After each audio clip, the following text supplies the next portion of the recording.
promis, je vous amène aujourd'hui à la découverte de ICYT Football. Yes! Cette société d'opportunités qui n'est rien d'autre qu'une escroquerie, dans laquelle en fait beaucoup de personnes mettent leur argent sur le site internet. Eux-mêmes, ils parlent déjà de 5 millions d'utilisateurs. Ils disent exister dans 70 pays, alors que sur le site web, il n'y a que de références pour 5 pays. Vous voyez également un certain nombre d'informations qu'ils disent aux gens pour que ces personnes s'inscrivent, alors que c'est totalement faux. Je ne vous en dis pas plus. Allons directement sur le site internet et vous-même vous allez voir. Ok, la première chose que nous allons commencer par faire déjà, c'est de vérifier un peu les informations en rapport avec le nom de domaine. J'ai pu comprendre que c'est un domaine avec une extension .cc, ce qu'il n'y a pas de plus commun, mais là n'est pas encore le problème. Nous allons déjà fait checker certains sites web sur lesquels on héberge, d'accord, mais certaines plateformes sur lesquelles on héberge, n'est-ce pas, les sites web. Donc, nous allons aller sur LWS, donc, vous saisissez par exemple le domaine en question ici, ok, vous pouvez même checker autant que moi. Et quand vous cherchez, vous allez voir que tous les domaines qui ont déjà été enregistrés sur ce site web, par exemple, il n'y a pas, par exemple, le domaine que nous sommes en train de chercher. Voilà, vous allez voir, par exemple, le .com ici, .net, .org. Donc, vous allez voir qu'il y a pas mal d'entreprises déjà qui ont utilisé ce domaine, mais avec une autre extension. Ce qui peut parfois porter à confusion, et c'est justement l'une des raisons pour lesquelles on dit souvent que lorsque vous créez, par exemple, un site web pour votre entreprise ou autre, il est parfois même préférable d'acheter tous les domaines. C'est un peu comme quand vous tapez, par exemple, facebook.com ou bien facebook.org ou bien facebook.fr. Vous avez deux options. Vous ne gardez que une de ces extensions sur lesquelles vous installez votre site web et les autres, vous les achetez, mais vous ne les utilisez pas.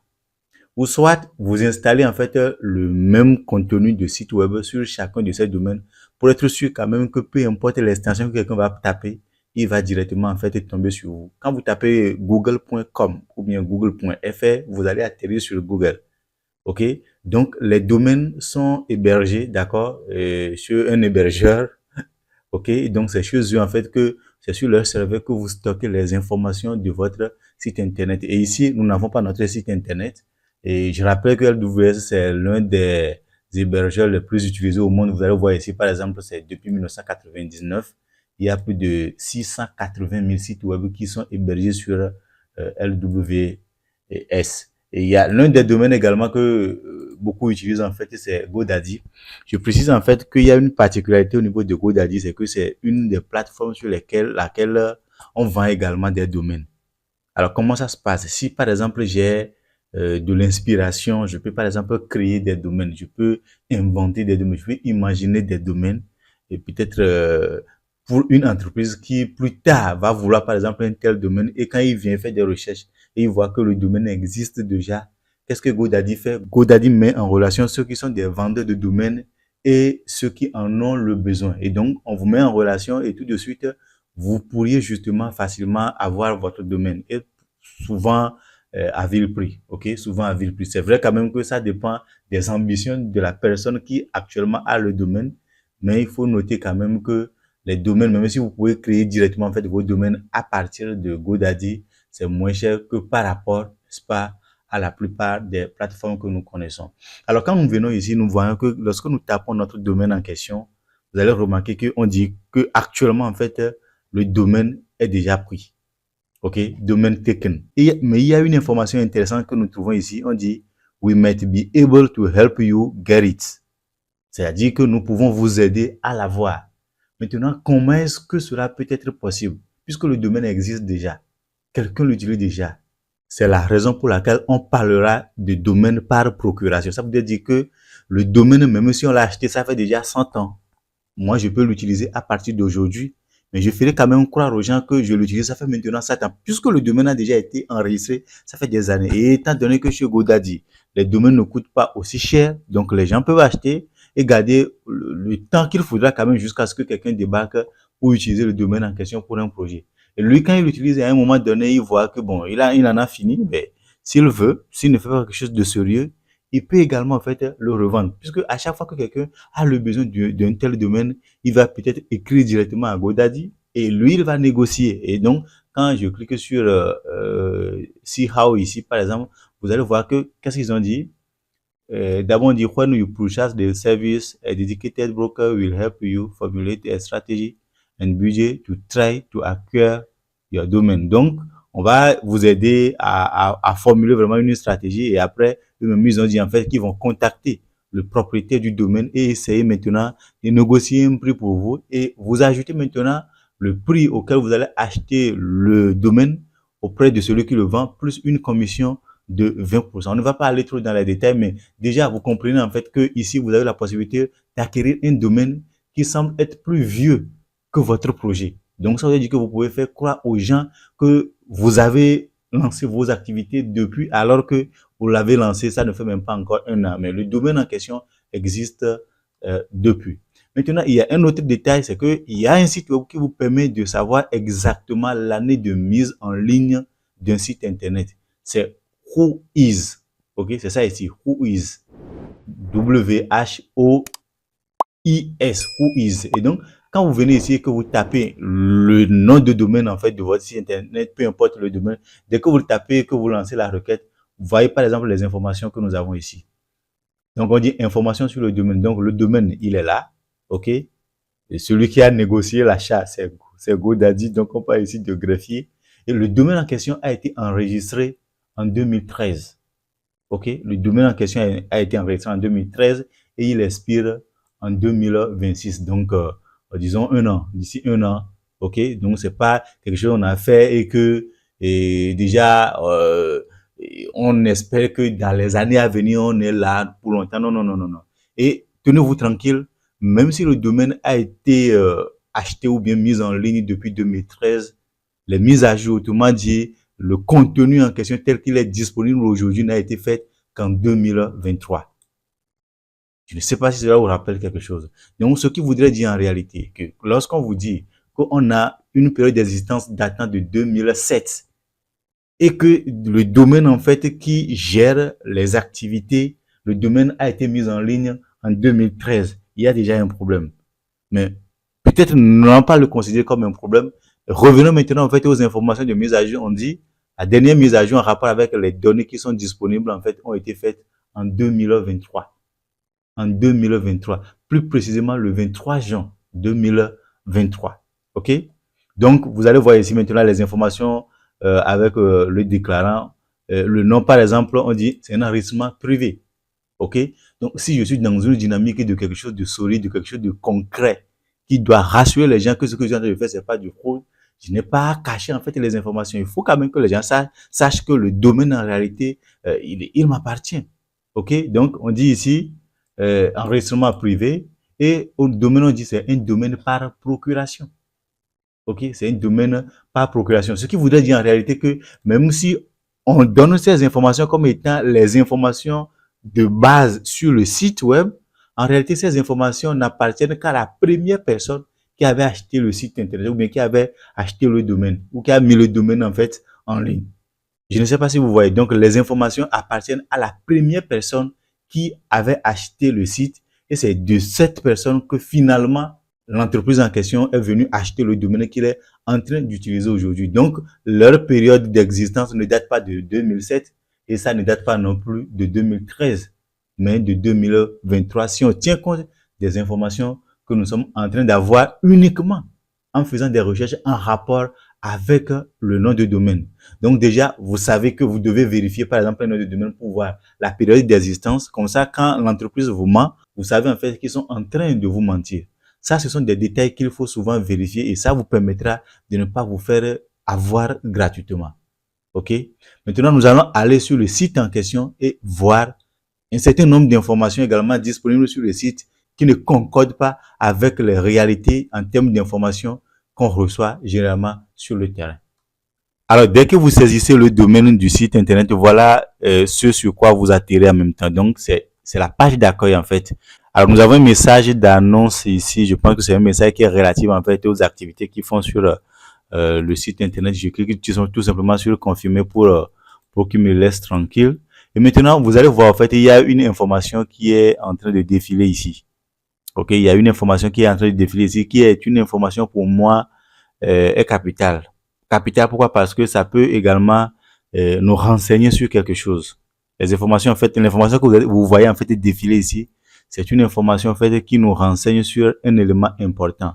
Lorsque vous mettez par exemple en place une entreprise et que on a besoin par exemple de faire des transactions, l'un des moyens pour préserver en fait la fraude, c'est de verrouiller justement les échanges sur un compte type. Donc ça veut dire en fait que toutes les transactions sont drainées en fait vers ce compte de manière à ce que les gens n'aient pas à commettre de l'erreur. Si en fait il doit arriver que de temps à autre on change les informations, notamment les comptes vers lesquels les fonds doivent aller, vous convenez avec moi en fait que les gens risquent de commettre en fait des problèmes. Surtout que souvent les plateformes nous demandent d'enregistrer en fait le moyen par lequel on a fait par exemple le paiement. On dit cher membre, tout ça là, faites attention, la plateforme changera de temps en temps le compte destinataire. Il changera de temps en temps le compte destinataire. Donc veuillez ne pas stocker le numéro de collecte de la plateforme pour les transferts directs. Donc, si vous devez effectuer un dépôt, veuillez vous connecter à votre compte, remplir les instructions de paiement correctes et obtenir le dernier numéro de compte de réception. Et donc, si jamais quelqu'un, par exemple, ne tient pas compte de cette information et qu'il fait, par exemple, un envoi sur peut-être un ancien numéro qu'il avait déjà enregistré et que donc, par erreur, en tout cas, c'est ce qu'ils disent en fait ici, par erreur, en fait, il ne le reçoit pas ou il le reçoit sur carrément un autre numéro, ça veut dire tout simplement en fait que vous avez perdu votre argent. OK? Ça veut dire tout simplement que vous avez perdu votre argent. Donc, déjà, pour une activité où on n'a pas la possibilité en fait de verrouiller en fait les transactions de manière à ne pas commettre en fait des erreurs en fait sur le parcours, je trouve quand même que déjà il faut y réfléchir. Il faut y réfléchir en fait par deux fois. Si nous allons maintenant en fait au niveau des bannières, donc le premier en fait ici donne davantage de détails par rapport à certains événements en fait qu'ils ont. Et le deuxième ici en fait, qu'est-ce qu'on a ici? Quand nous voyons par exemple cette bannière-là, par exemple, pour inciter justement les anciens à faire davantage de mise, on dit à chaque fois qu'un ancien, par exemple, fait un dépôt de plus de 50 000, qu'est-ce qui va se passer? Il reçoit 5%. Je ne sais pas si vous voyez, il reçoit 5%. OK?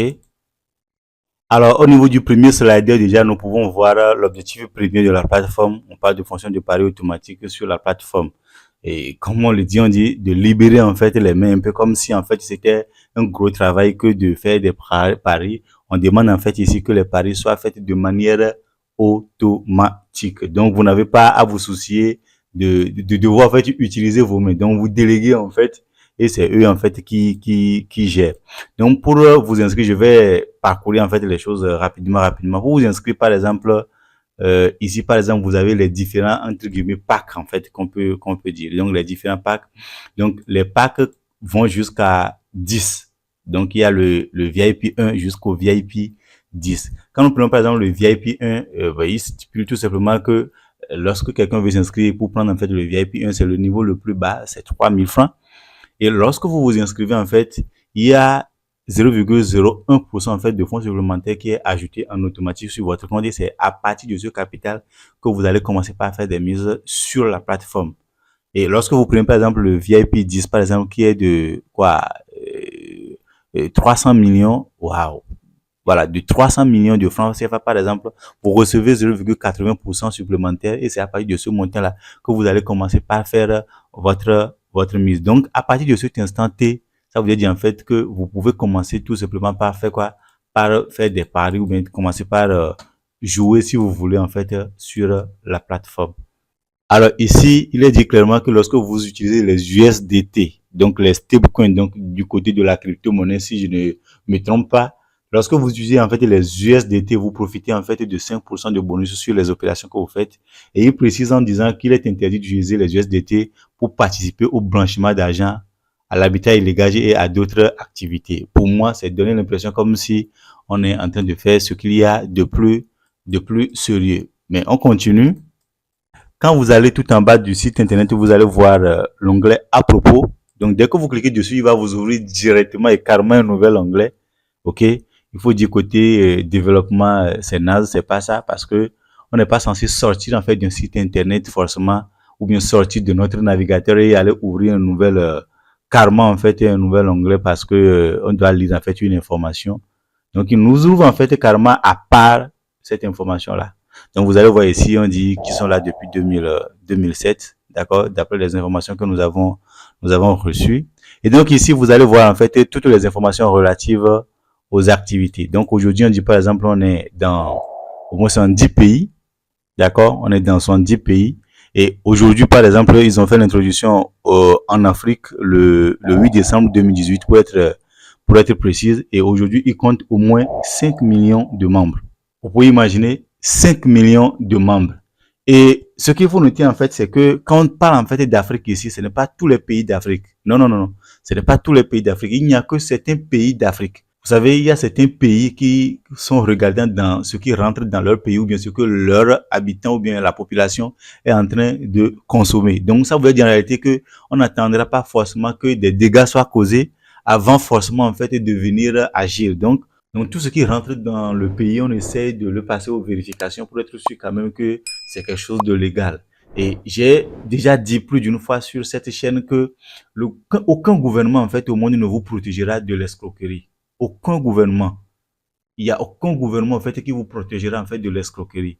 Le gouvernement même peut peut-être même dire que quelque chose par exemple est bon, que c'est pas de la pure escroquerie, mais il faut quand même une certaine forme d'intelligence financière pour comprendre ce qui se passe en réalité et ne pas se faire avoir. C'est cette forme d'intelligence financière qui peut manquer à ceux par exemple qui jouent par exemple à la loto.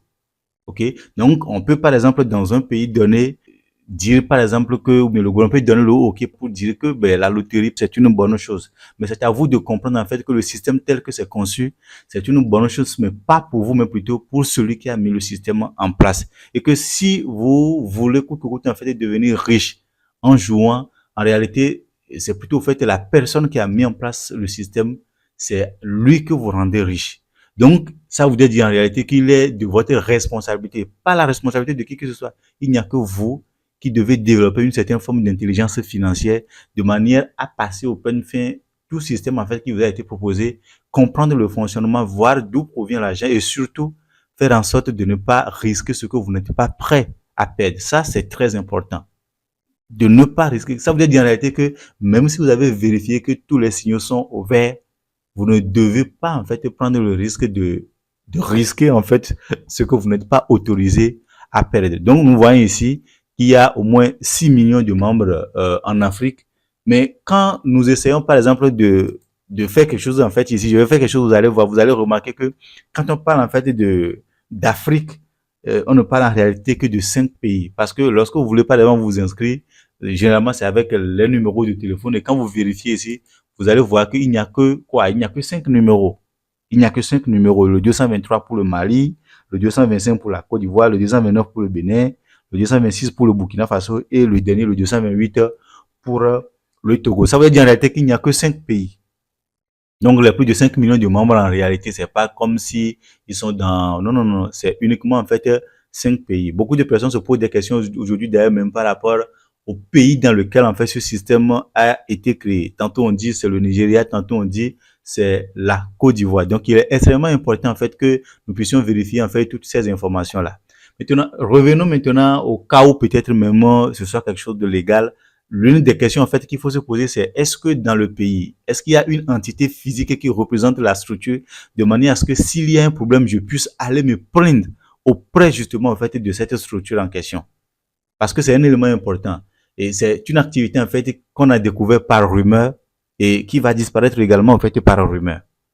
On a eu les années passées, comme je l'ai mentionné, les Global et ces consorts. Au moins, l'avantage qu'eux, ils avaient quand même, qui ont permis peut-être au moins aux gens de s'afficher, c'est qu'ils avaient quand même un local, un bureau dédié à leurs activités, qui fait que quand quelqu'un, par exemple, veut se plaindre, quand il porte, par exemple, plainte, on a quand même une entité vers laquelle quand même on va aller et on va peut-être, par exemple, réclamer nos dûs. Mais dans ce cas précis, par exemple, vous allez voir que c'est quelque chose qui se passe de bouche à oreille. Personne ne connaît qui que ce soit auprès de qui, par exemple, on peut aller se plaindre si éventuellement il y avait un souci. Donc voilà, il y a tellement en fait d'informations qui ne sont pas vraiment en adéquation avec quelque chose qui semblerait être quelque chose de sérieux et qui permettrait vraiment aux gens de gagner convenablement de l'argent quand nous nous fions toujours en fait comment dire, au détail. Par exemple, ici, vous allez voir, on dit, c'est une plateforme de paris investir sur les résultats des matchs de football Il est établi par la Fondation internationale des Amis de la Terre, Friend of the Earth International Foyer et un réseau international d'organisations de protection de l'environnement dans plus de 70 pays, tels que les Amis de la Terre du Royaume-Uni, la Fédération coréenne des mouvements environnementaux, Fédération allemande, vous voyez, pour l'environnement et la conservation de la nature, etc. C'est d'une filiale. Il a été lancé le 22 juillet 2007, d'accord? Le 22 juin 2007. Le marché actuel couvre l'Amérique du Sud, l'Asie, l'Afrique et certaines parties de l'Europe. La question déjà même à se poser, c'est pourquoi en fait il y a 70 pays et que actuellement en fait pour s'inscrire, il n'y a que 5 numéros qui sont disponibles. Normalement en fait, si tous les pays en fait acceptaient effectivement tel qu'ils l'ont dit, si au moins 70 pays l'ont accepté, comment se fait-il justement que au niveau de l'inscription, on ne nous indique que 5 indicatifs à partir duquel on peut s'inscrire? Je pense que toute personne en fait qui réfléchit à ça en fait doit se poser quand même ces questions. Le siège social et le site web sont situés à Kansas City, à Mississippi, au Mississippi, au Missouri, aux États-Unis. Ça est une société légale d'investissement. Il faut également en fait comprendre quelque chose, c'est que il n'y a rien qui permettrait vraiment aux humains aujourd'hui de gagner de l'argent sans travail. C'est-à-dire que à partir du moment où vous comprenez qu'il n'y a aucun système inventé au monde qui permettrait aux gens de gagner de l'argent sans travailler, à partir du moment où vous le comprenez, c'est que vous ne vous ferez plus avoir. Les gens vont dire par exemple qu'ils sont en train de faire de l'investissement, mais quand on dit investissement, qu'est-ce que ça veut dire? L'investissement, c'est que je mets de l'argent en fait pour que quelqu'un me le fructifie. Ça veut dire en fait la personne, il va travailler. Et quand on dit en fait il va travailler, c'est qu'il va mobiliser une main-d'œuvre pour qu'un travail soit exécuté. Mais c'est pas dans le cas en fait qu'on est ici. Et quand vous voyez par exemple ici, on parle par exemple du fait que l'objectif c'est que les gens puissent avoir une entrée régulière en termes de finances. Mais est-ce que on peut aujourd'hui en fait garantir une entrée régulière de fonds, d'accord, comme peut-être un fonds qui va nous permettre par exemple de vivre ou bien de survivre en comptant en fait sur la chance? Parce que ce qu'on est en train de parler ici en fait c'est la chance. Et qui peut aujourd'hui par exemple dire que uniquement en fait la chance peut garantir en fait le fait que quelqu'un gagne des revenus stables, des revenus ou bien avoir une source de revenus stable telle que c'est dit ici. Donc vous voyez en fait qu'il y a tellement d'informations qui ne sont pas en adéquation ou bien qui sont incohérents les uns par rapport aux autres. Donc voilà ce que nous pouvons dire par rapport à l'aspect du site, par rapport aux différentes fonctionnalités. Comme je l'ai dit, il y a plusieurs moyens par lesquels en fait les gens gagnent. C'est un système dans lequel on vous envoie par exemple les paris. Quand ça marche, vous gagnez. Quand ça ne marche pas, ils disent qu'on vous retourne ce que vous aviez parié. Mais on vous précise également que même ce qu'on vous renvoie comme peut-être ce que vous avez parié et que ça n'a pas marché, vous n'êtes autorisé à le récupérer qu'après 3 paris. Je m'explique. Ça veut dire que si par exemple je fais une mise de 20 000 francs et que ça n'a pas marché, la plateforme est disposée à me retourner les 20 000 francs. Sauf que les 20 000 francs qu'on dit qu'on me retourne, ce n'est pas fait du liquide. C'est juste de la monnaie virtuelle sur la plateforme et je ne suis autorisé à récupérer ces 20 000 francs que après avoir en fait joué encore au moins 3 fois. Et c'est après ces jeux-là que je deviens éligible pour récupérer en fait la mise qui n'avait pas marché pour moi. Donc il est important en fait de comprendre que d'abord l'argent qui est manipulé sur la plateforme, c'est de l'argent virtuel, c'est pas de l'argent physique. À partir du moment où en fait les gens envoient de l'argent sur T-Money Flows ou bien via T-Money et Flows sur les comptes de ces entreprises, eux ils récupèrent en fait le cash. Ce qui reste, c'est des wallets virtuels et les ordres en fait de vente ou bien les ordres d'achat ou bien les ordres de retrait. Tous ces éléments en fait sont gérés par les membres eux-mêmes. Ce n'est pas un système automatisé où vous avez la possibilité de récupérer votre argent quand vous le voulez et où vous le voulez. Non, non, non, ça ne marche pas comme ça. Donc il est extrêmement important que lorsque nous voulons en fait nous engager dans quelque chose, qu'on fasse davantage de recherches de manière à ne pas se faire avoir gratuitement. Merci d'avoir fait cette découverte avec moi. Je ne sais pas ce que vous en pensez de l'ensemble des informations que nous avons vues sur la plateforme. Dites-moi dans les commentaires ce que vous en pensez et je vous dis à très bientôt. Prenez soin de vous.